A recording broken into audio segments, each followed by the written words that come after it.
은혜로운 찬양 감사합니다. 우리 뭐를 준비하신다 그랬죠? 비를 준비하시니 그랬잖아요. 참 우리 부산에 보니까 비가 너무 안 와요.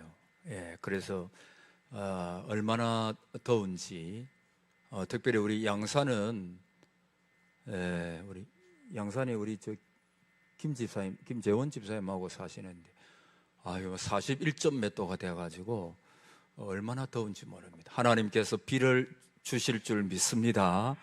하나님께서 비를 준비하신다고 찬양했으니까 하나님께서 적절한 때 요즘 보니까 뭐 얼마나 이제 메말랐는지 더위도 더위지만은 이 가뭄 때문에 참 어려움이 있습니다.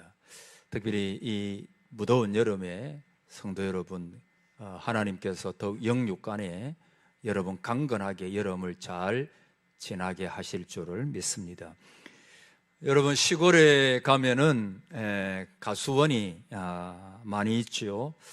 이런 봄이 되면은 일꾼들은 그 사과 나무에 가지를 쳐주죠. 어떤 때는 굵은 가지조차도 사정없이 잘라버리는 것을 봅니다. 어린이들이 보면, 애들이 보면 어린 마음에 어른들의 하는 행동이 도무지 이해가 잘 되지 않습니다. 왜 일꾼들은, 저 어른들은 저렇게 손에 나는 짓을 할까? 가만히 두면 저 가지에도 틀림없이 열매가 많이 맺힐 텐데 그거 참 이상하다. 그러나 철이 들고 나이가 들면 왜 그렇게 하시는지 절로 이해가 됩니다.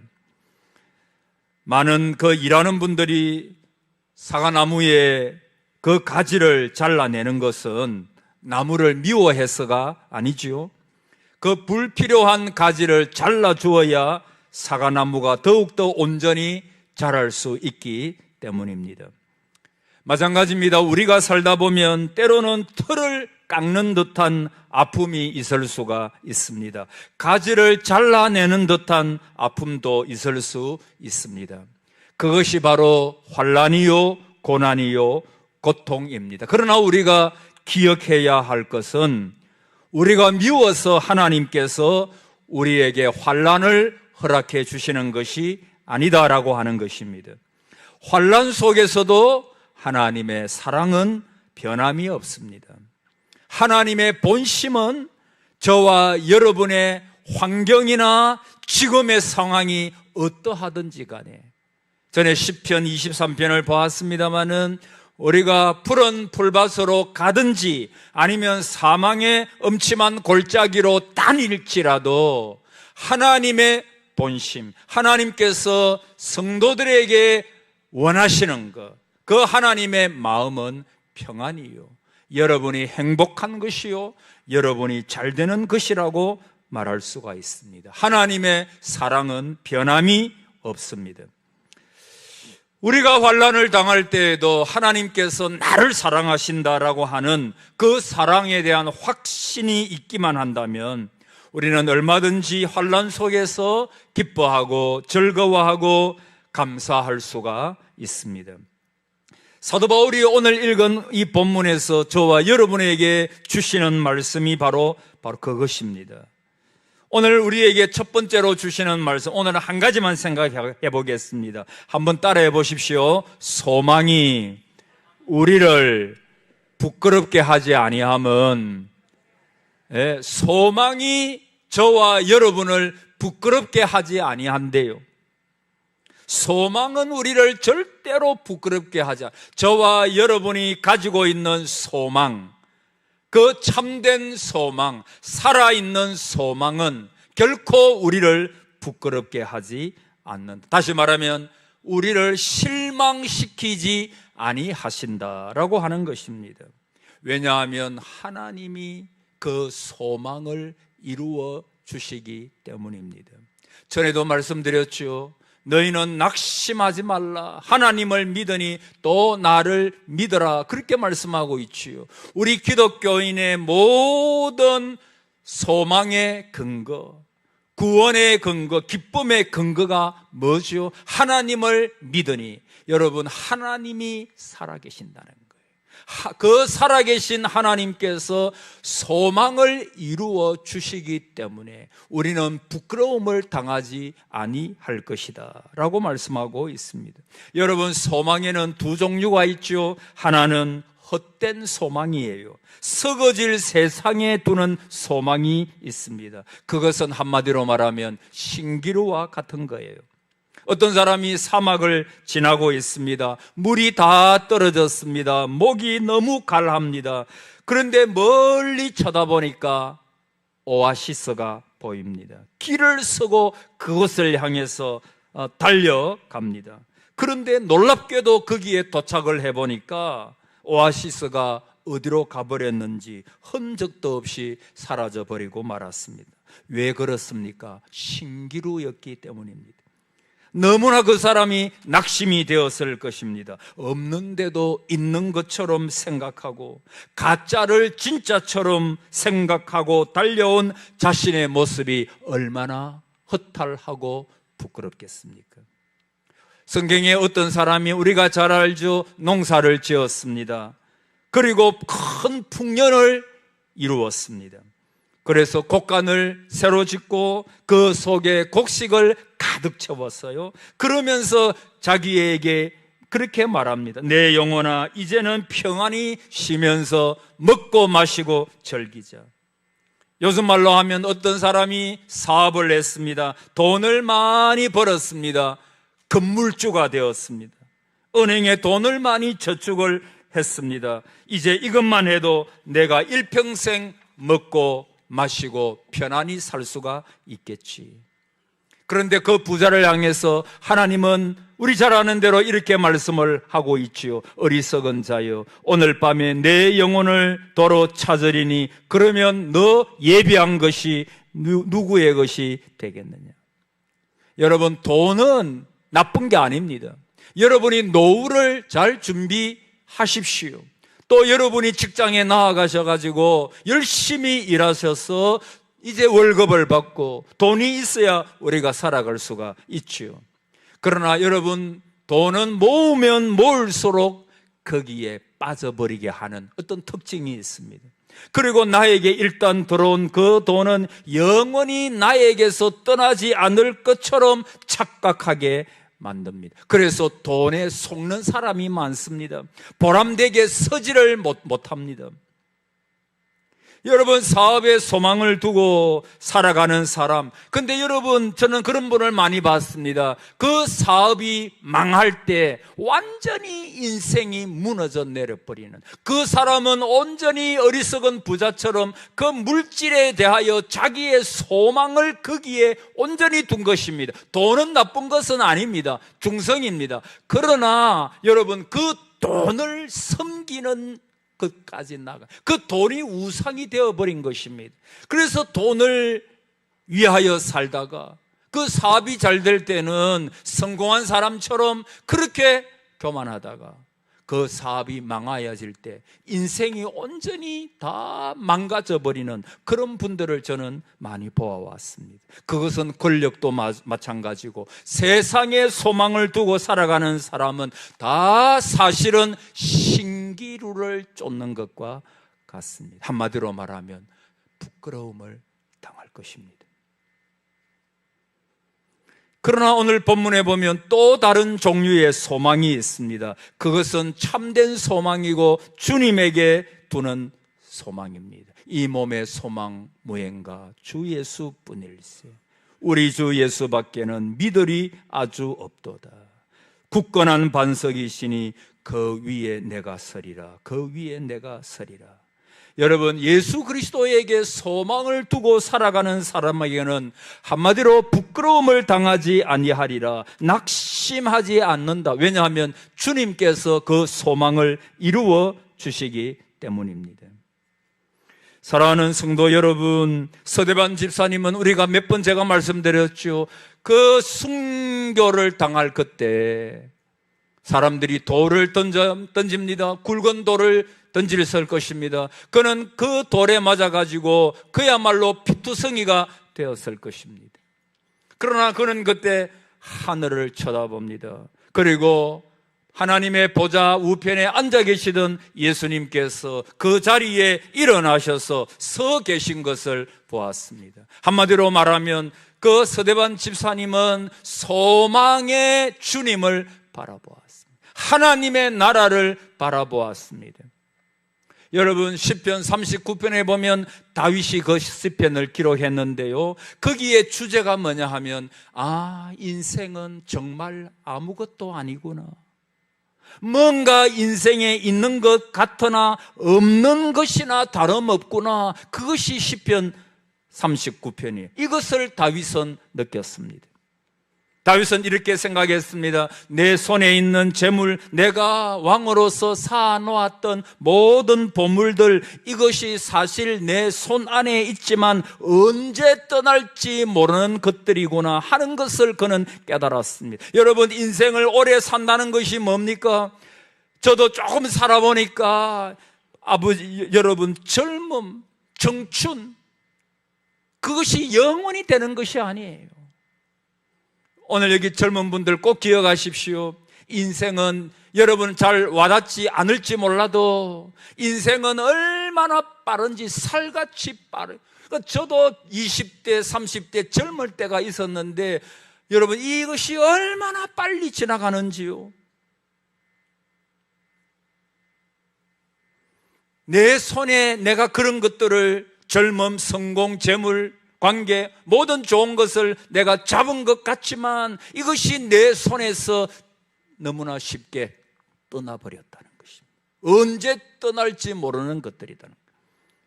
그리고 그의 결론이 뭐냐 하면, 주여 내가 무엇을 바라리요? 한번 따라해 봅시다. 나의 소망은 주께 있나이다. 그게 시편 39편 말씀의 주제고 결론이에요. 여러분, 다윗은 그의 마음을 재물에서 하나님께로 돌리는 거예요. 그의 마음을 세상에서 하나님께로 돌리는 것입니다. 완전히 대역전을 이루는 것입니다. 생각을 완전히 바꾸는 것입니다. 그런데 여러분, 그것이 쉽지가 않습니다.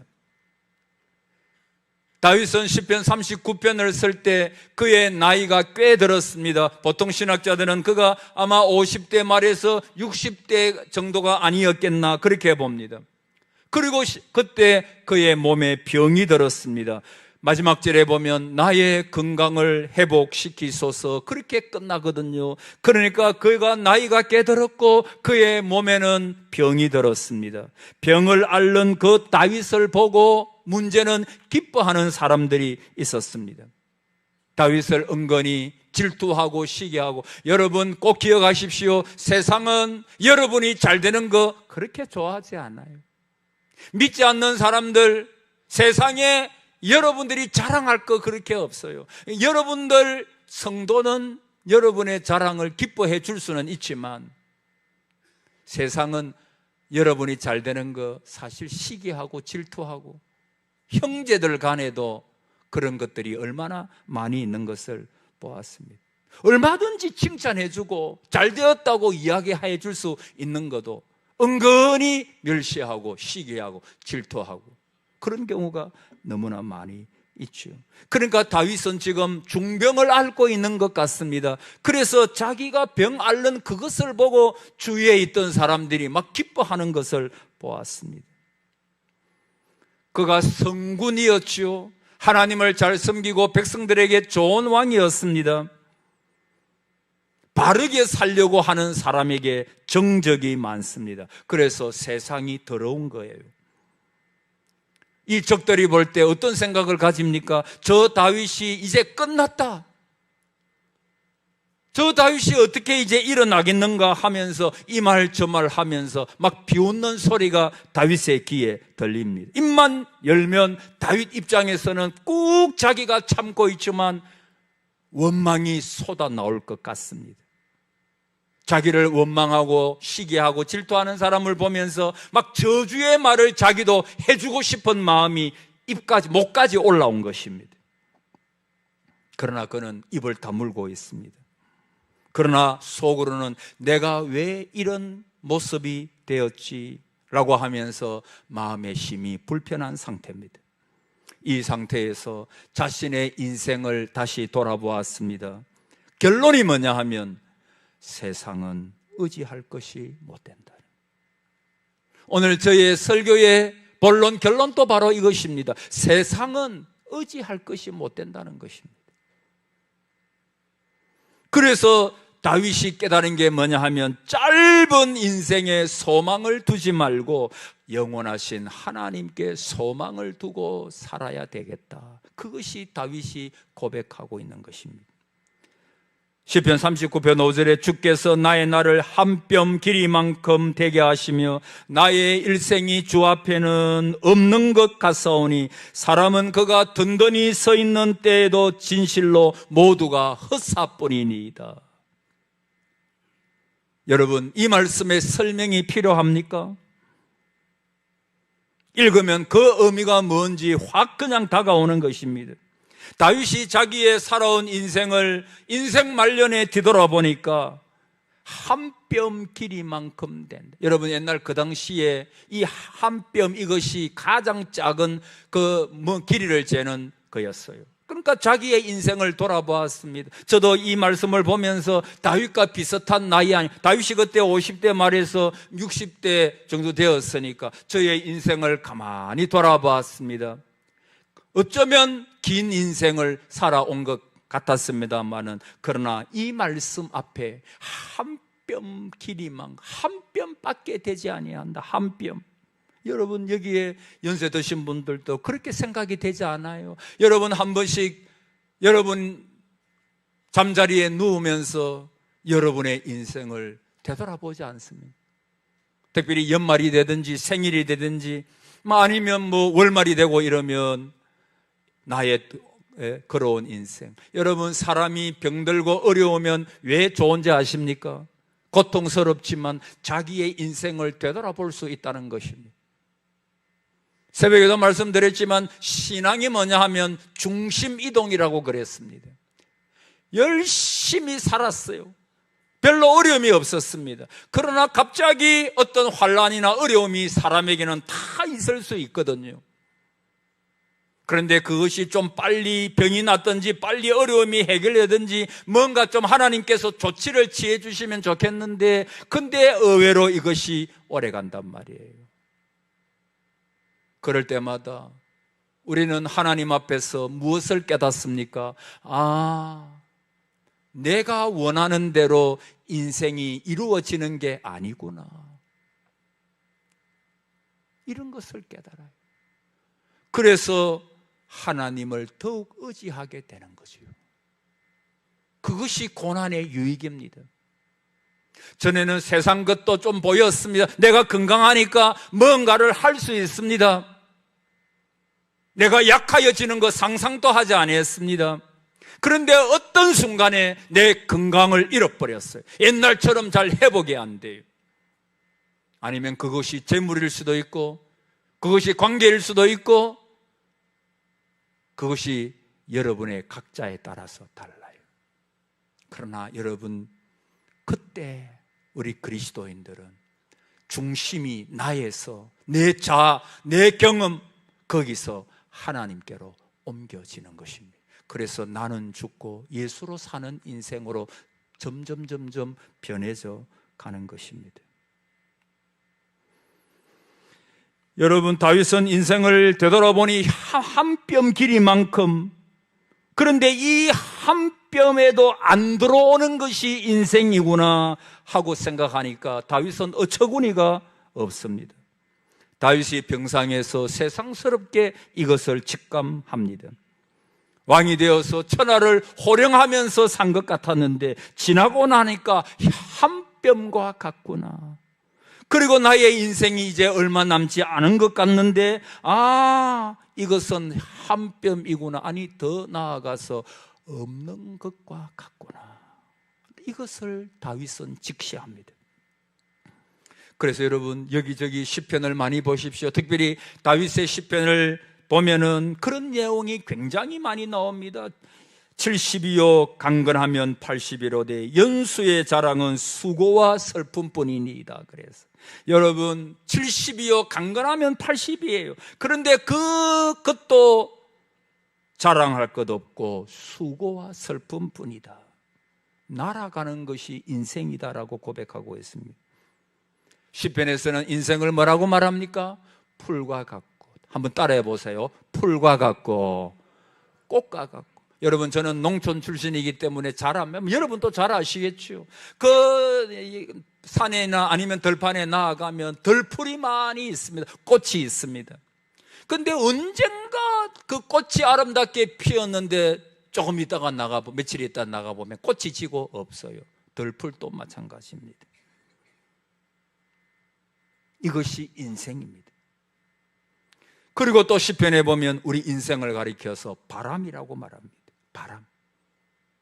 여러분, 바람이 얼마나 빨리 지나가 버립니까? 여러분, 저는 창세기를 읽다가 그걸 느껴서, 여러분, 창세기에 보면 오래 사신 분들 그 이야기가 나오죠. 그 중에 가장 오래 산 분이 누군가 하면 무드셀라라고 하는 969세를 거의 뭐 몇 세기입니까? 1세기입니까? 1000년이니까 아니 10세기입니까? 헷갈리네. 설교 듣고 있습니까? 무드셀라가 몇 살을 살았다고요? 969세. 이야, 오래도 살았죠. 그런데 여러분, 그 무드셀라뿐만 아니라 그 사람들의 설명을 해놓은 것을 보십시오. 무드셀라가 몇 세에 누구를 낳고 자녀를 낳다가 죽었더라. 그게 끝이에요. 그 장남 이름이 나오고 누구를 몇 세에 낳고 그리고 969세에 죽었더라. 그냥 첫 아들 놓고 애들 놓다가 그래 살다가 죽은 거예요. 우리도 마찬가지입니다. 우리도 결혼해가지고 애 낳다가 조금 살다가 죽었더라. 그게 인생입니다. 바람 같고 풀 같고 꽃과 같은 거. 든든히 서 있는 때도 있다고 그랬죠. 누구에게나 전성기가 있습니다. 다 잘 됩니다. 가정이나 회사나 자녀나 뭐 건강이나 모든 것에서 어려움이 없어. 이런 때가 있죠. 그런 때 사람들은 인생이 대단하다고 느껴요. 그래서 어떤 사람들은 자기의 업적을 남기고 싶어 합니다. 그러나 성경은 뭐라고 말합니까? 그것도 다 헛사다. 헛사가 뭐죠? 허무하다는 것입니다. 여러분, 인생의 허무를 혹 느끼는 분 없습니까? 갑자기 내가 자리에 누웠는데 이게 인생이란 말인가? 인생이 이렇게 허무하다는 말인가? 내가 이렇게 조금 더 살다가 죽는단 말인가? 여러분, 성경은 허무하다. 인생이 허무하다. 그렇게 말씀하고 있습니다. 명성도 사라지고 아무리 유명한 사람이라도 공로도 잊혀지고 전성기는 끝이 나. 여러분, 프로야구 선수, 축구 선수들도 그 전성기가 있어요. 얼마 안 돼요. 그런데 그 전성기가 딱 지나면 그렇게 인기 폭발하다가 나중에는 뭐 비판도 듣는 것입니다. 나이는 못 속인다 그래서. 그래서 젊다고 건강하다고 성공했다고 큰 소리 치지 마십시오. 너희는 인생을 의지하지 말라. 그의 호흡은 코에 있나니 샘할 가치가 어디 있느냐? 샘할 가치가 없다는 것입니다. 인생을 의지하지 말라는 것입니다. 인간의 유한성은 누구나 부인할 수가 없습니다. 아까 말씀드렸죠. 시편 89편 47절에 주께서 모든 사람을 어찌 그리 허무하게 창조하셨는지요. 시편 기사가 자기 인생, 모든 사람의 인생을 보니까 너무 허무하다는 거예요. 허무한 인생. 여러분, 인간 자체는요, 인간에게 소망을 두지 마십시오. 인생은요, 아무리 잘 살고 이름을 내고 명예를 누리고 권력을 누렸다가 해도 인생 그 자체가 성경은 뭐라고 말하고 있어요? 허무하다는 것입니다. 정말 다윗은 이것을 실존적으로 깨달은 것입니다. 그러므로 우리는 우리의 눈을 다윗처럼 우리의 눈을 돌려야 됩니다. 한번 따라합시다. 나의 소망은 주께 있나이다. 세상을 보되 하나님의 눈으로 보십시오.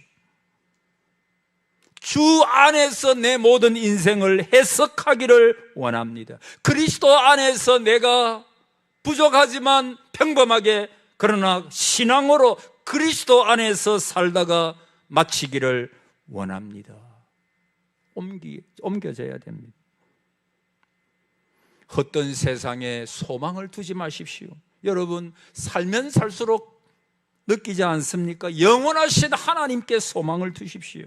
하나님만이 영원하시며 그분에게 구원이 있고 천국이 있고 영생이 있습니다. 나는 부활이요 생명이니 나를 믿는 자는 죽어도 살겠고 물어 살아서 나를 믿는 자는 영원히, 따라합시다, 영원히 죽지 아니하리라. 하나님만이 영원하십니다. 여러분의 소망은 결코 부끄럽게 하실 하나님이 아니십니다. 왜냐하면 저와 여러분은 하나님의 자녀이기 때문입니다.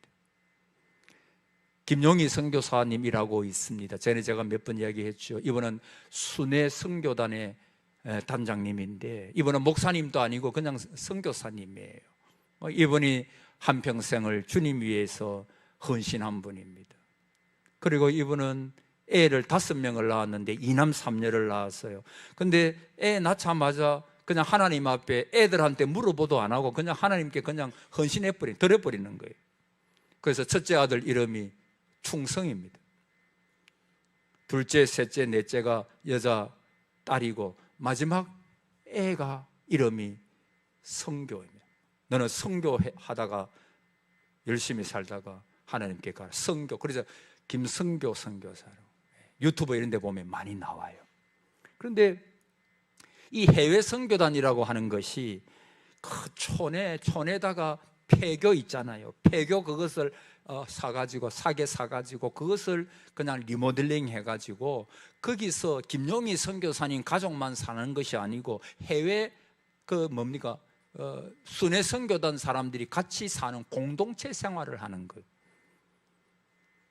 그런데 이 막내 선교군이 17살 때 처음으로 가출을 했대요. 여러분, 17살 때 얼마나 먹고 싶은 것도 많고 사고 싶은 것도 많고 좀 자유롭게 다니고 싶은데 그 공동체 생활하는 거기에서 탁 짜여진 생활을 하려고 하니까 얼마나 힘들겠어요. 그 어린 애가 17살. 그러니까 견디지를 못해가지고 17살 되던 때 그냥 가출을 해버렸어요. 여러분, 가출을 했는데 뭐 어디 갈 데가 있습니까? 그래서 며칠 견디지를 못하고 다시 집으로 돌아왔대요. 집에 돌아와가지고 아버지한테 가니까 그때 김용희 선교사님이 허리를 다치셔가지고 몇 달간 잘 움직이지도 못하고, 몇 달인가 하여튼 어느 정도 시간 동안 잘 움직이지도 못하고 자리에 그냥 누워 있었대요. 그래 들어가니까 아버지가 몽둥이를 저기 하나 준비를 해놨는데 그 선교에게 말하기를, 야, 너 가서 몽둥이 갖고 와. 그래가지고 이 몽둥이를 가지고 엎드려 버쳐 이래가지고 막 몇 대를 때리냐 하면 200대를 때리래. 200대를. 여러분은 몇 대를 때려야 놀라겠습니까? 좀 놀라는 그것도 해야지. 200대. 근데 그 200대를 맞고 있는 아들도 대단하고, 허리가 안 좋다 그러면서 일어서지도 못하고 옆으로 누워가지고 200대를 때리는 그 아버지도 대단하죠. 그 아버지야 그 아들입니다. 그런데 이 선교군이 왔다가 가만히 아버지를 보니까 그 눈에 눈물이 글썽글썽한 거예요. 눈물을 흘리면서 때렸던 거예요. 그리고 200대를 다 때리고 나서 나중에 보니까 이 뒷종아리 거기가 터졌대요. 막 그냥 피가 나고 막 200대를, 이러면 그렇지 않겠어? 200대나 맞았으니까. 그런데 그때 김용희 선교사 아버지가 아들 성교에게 하는 말이 뭐냐 하면, 아들아, 나는 내가 육신적으로만 생각했다면 나는 너 이미 포기했다. 나는 포기했을 것이더라. 그런데 하나님께서 너를 향해서 가지신 꿈이 계획이 있는 것을, 하나님께서 너를 어떻게 사용하실 것을 내가 알기 때문에 나는 너를 포기할 수가 없다. 이 한마디가 그 선교군이 진짜 선교사로 거듭나는 그러한 순간이었다고 그는 고백을 하고 있어요. 여러분, 다윗이 죄를 범했을 때 어떤 선지자 한 명을 보내죠. 나단 선지자입니다. 근데 여러분, 그 기사를 보면서 저는 어디에서 감격하는가 하면 하나님께서 나단 선지자를 다윗에게 보냈다는, 그 큰 죄, 밧세바 간음하고 또 남편 전쟁터에서 앞으로 가게 해서 죽였던 다윗에게 하나님은 포기하지 않으시는 거예요. 그래서 하나님은 나단 선지자를 준비하게 하셔가지고 그 나단 선지자에게 가서 한 암양 이야기를 해주고, 그리고 그 말을 듣는 순간에 다윗은 내가 하나님 앞에 범죄하였나이다 꼬꾸라지죠. 그리고 다윗은 다시 회복되는, 물론 그 아이는 죽었지만 죄를 범했으니까 벌은 받아야죠. 그래서 밧세바와 사이에 있었던 그 자녀는 죽었지만 그러나 다시 회복되는, 다윗을 하나님께서 죽이시지, 나단이 그러죠. 너는 이 일로 인하여 죽임을 당하지는 아니하겠지만, 죽임은 당하지 않겠지만 그러나 하나님께서 징계는 하시는 거예요. 여러분, 하나님의 자녀는 결코 하나님께서 포기하지 않으십니다. 그러므로 여러분도 포기하시면 안 됩니다. 혹시 여러분 가운데 포기하고 싶은 분이 있습니까? 하나님이 여러분을 포기하지 않으시는데, 하나님이 여러분의 자녀들을 포기하지 않으시는데 여러분이 먼저 포기하지 마십시오.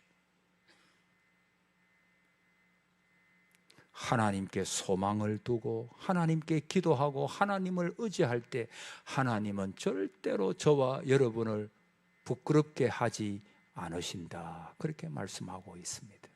따라하고 마칩시다. 나의 소망은 주께 있나이다. 소망이 우리를 부끄럽게 하지 아니하노니, 그렇게 말씀하고 있습니다. 여러분, 이 무더운 여름에 이 전쟁이 많고 지진이 많고 두려운 일들이 많은 이때 세상에 소망을 두지 말고 오직 하나님께 소망을 둠으로 여러분 하루하루 복된 하루가 되시기를 주의 이름으로 축복합니다. 하나님이 여러분을 축복하실 것입니다.